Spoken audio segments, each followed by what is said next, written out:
Okay, tell me the truth in the comments. What is your idea of a dream honeymoon? A beach in Bali? A cabin in the woods? Well, in 1928, newlyweds Glen and Bessie Hyde decided that their dream was a homemade wooden boat and the most dangerous rapids in the Grand Canyon. They went in, but they never came out. Today, we're diving into a mystery that has baffled explorers for nearly a century. If you yourself think that you could survive a month in the Grand Canyon, drop a comment below. So, here is the setup.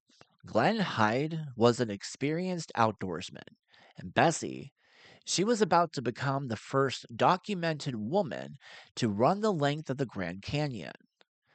But they weren't using a normal raft. They were using a sweep scow, which basically it's a giant clumsy wooden box steered by massive oars. Think about that for a second. You are literally in a box on some of the most violent waters on Earth.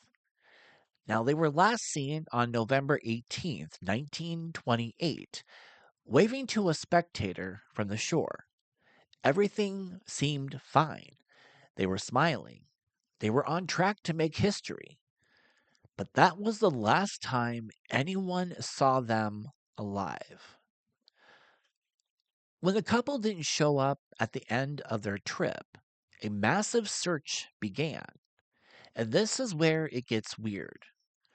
Rescuers found their boat, the rain in the face, drifting peacefully near River Mile 237. Now get this. The boat, it was still upright. It wasn't smashed, and it wasn't flipped over. All of their supplies were still there. Their food, their clothes, even Bessie's camera and her diary were sitting right where they had left them. It was like they had just evaporated into the canyon's mist.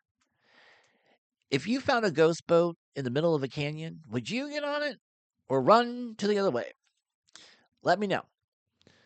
Now, the official theory, they probably hit a rough patch of water, fell out, and the river took them. But theorists have some much wilder ideas. Now, theory A is that a domestic dispute went wrong. Bessie's divorce from her first husband was finalized only one day before she was married to Glenn. Now, did the pressure of the canyon push them over the edge? And theory B is that there's a Georgie Clark legend out there. Now, decades later, a famous river runner named Georgie Clark had passed away, and people found Bessie's marriage certificate in her belongings.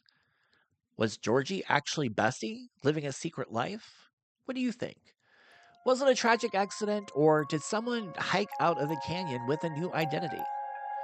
And nearly 100 years later, no bodies have ever been found. The Grand Canyon keeps its secrets tight.